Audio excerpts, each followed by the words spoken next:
جذباتی لوگ ہیں جو یہ باتیں کر رہے ہیں کہ نماز سے تو مصیبت ٹلتی ہے، تو نبی کے سمجھ میں یہ بات کیوں نہیں آئی؟ آپ نے سابق حکم دیتے کھڑے ہو باجماعت نماز پڑھو، تیر آئیں گے دیکھا جائے گا، شہید ہو جائیں کوئی مسئلہ نہیں، نماز پڑھ کے دعا مانگیں گے سب سیٹ ہو جائے گا۔ او بھائی اسباب یہ کہتے ہیں کہ تیر جب آتا ہے نا، گولی جب آتی ہے تو وہ نمازی اور روزے دار اور بے نمازی میں فرق نہیں کرتی۔ آپ نمازی کے یہاں رکھ کے بندوق چلائیں گے وہ بھی مرے گا، چرسی کے رکھ کے چلائیں گے وہ بھی مرے گا، یہ گراؤنڈ ریئلٹی ہے۔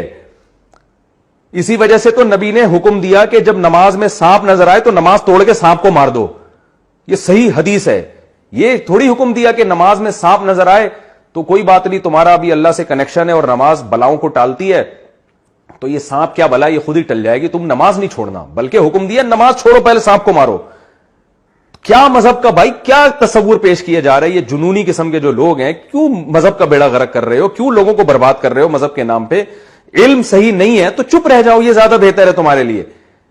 تو یہ نبی صلی اللہ علیہ وسلم کی تعلیمات ہے جو میں آپ کو بتا رہا ہوں۔ اب آپ دیکھیں، آپ صلی اللہ علیہ وسلم نے وہ تمام اسباب اختیار کیے غزوہ خندق میں۔ جب آپ نے اپنی ذمہ داری پوری کر لی، پھر اللہ کی طرف سے معجزے بھی صادر ہونا شروع ہوئے۔ جب صحابہ کرام کو بھوک لگی ہے، بھوک سے بے ہوش ہونے لگے، مرنے لگے، شہادتیں ہونے لگی، یہ حالت ہو گئے صحابہ کے، اب چونکہ ان کے پاس کوئی آپشن نہیں تھا، پھر کیا ہوا ہے کہ ہانڈیوں سے سالن نکلنا شروع ہوا، اور آپ صلی اللہ علیہ وسلم نے حکم دیا کہ بھئی ڈھکن نہیں ہٹانا دیگچے سے، اور صحابیہ کو حکم دیا کہ برتنوں میں سالن ڈالتی رہو اور ڈھکن نہیں ہٹانا۔ اتنا سا شوربہ تھا اور وہ سینکڑوں صحابہ کو کافی ہو گیا۔ اب اللہ کی طرف سے معجزے ہوئے ہیں، اب اللہ کی مدد آئی ہے۔ آپ اپنی ذمہ داری بھائی پوری کرو، چاہے وائرس کے بارے میں ہو، چاہے وہ کورونا وائرس کے بارے میں ہو، چاہے وہ صحت کے بارے میں ہو، چاہے وہ ڈیفنس کے بارے میں ہو، اپنی ذمہ داری آپ نے پوری احتیاطی تدابیر کرنی ہے۔ اس کے بعد پھر اوپر سے اللہ سے دعائیں مانگیں، مدد آئے گی۔ پیڑے کھانے کے بعد آپ دعا مانگو گے، مدد نہیں آتی اللہ تعالیٰ کی، مرواؤ گے آپ لوگوں کو۔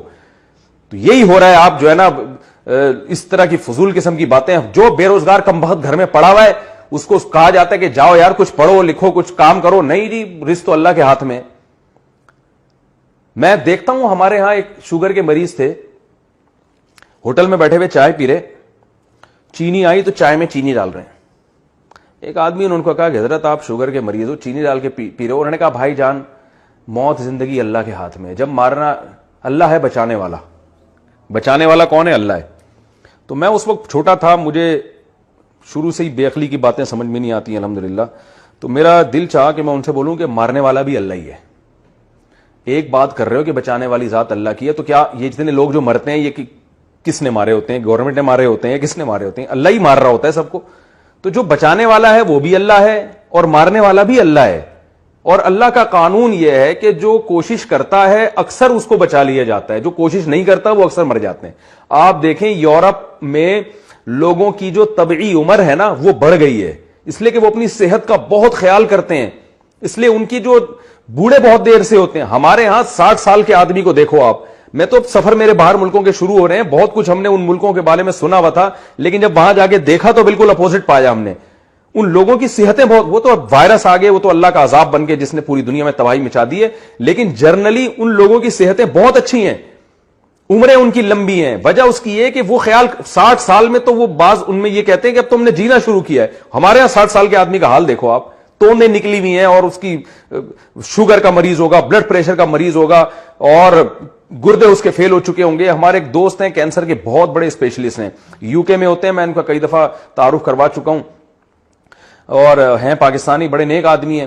کہتے ہیں کہ مجھے کہنے لگے کہ یار مفتی صاحب پاکستان کے بارے میں رپورٹ یہ تھی کہ یہاں کینسر کے مریض بہت کم ہیں، اور یو ایس اے میں اور یو کے میں بہت زیادہ ہیں۔ تو کہہ رہے ہیں میں بڑا خوش ہوتا تھا کہ چلو ایک مرض تو ایسا ہے پاکستان میں جو بہت کم ہے اور دنیا میں زیادہ ہے۔ کہنے جب میں پاکستان آیا اور میں نے ہسپتالوں کا وزٹ کیا تو پتا چلا کہ یہاں کینسر کی بیماری بہت زیادہ ہے، صرف زیادہ نہیں بہت سے بھی زیادہ ہے۔ تو کہہ رہے ہیں پھر میں نے کہا یار رپورٹ کیوں نہیں ہے؟ پتا چلا کہ یہاں رپورٹ تیار ہی نہیں ہوتی ہے، یہاں کوئی ڈاکومنٹ بنتے ہی نہیں ہے کہ کتنے مریض ہیں اور کتنے نہیں ہیں۔ کہہ رہے ہیں ہسپتالوں میں جا کے پتا چلا بھائی یہاں تو، اور خاص طور پر بریسٹ کینسر جو خواتین میں ہو تو بہت ہی زیادہ ہے۔ تو وجہ کیا ہے بھائی؟ یہ کیا شریعت کی تعلیمات ہیں؟ کیا صحابہ ایسے تھے؟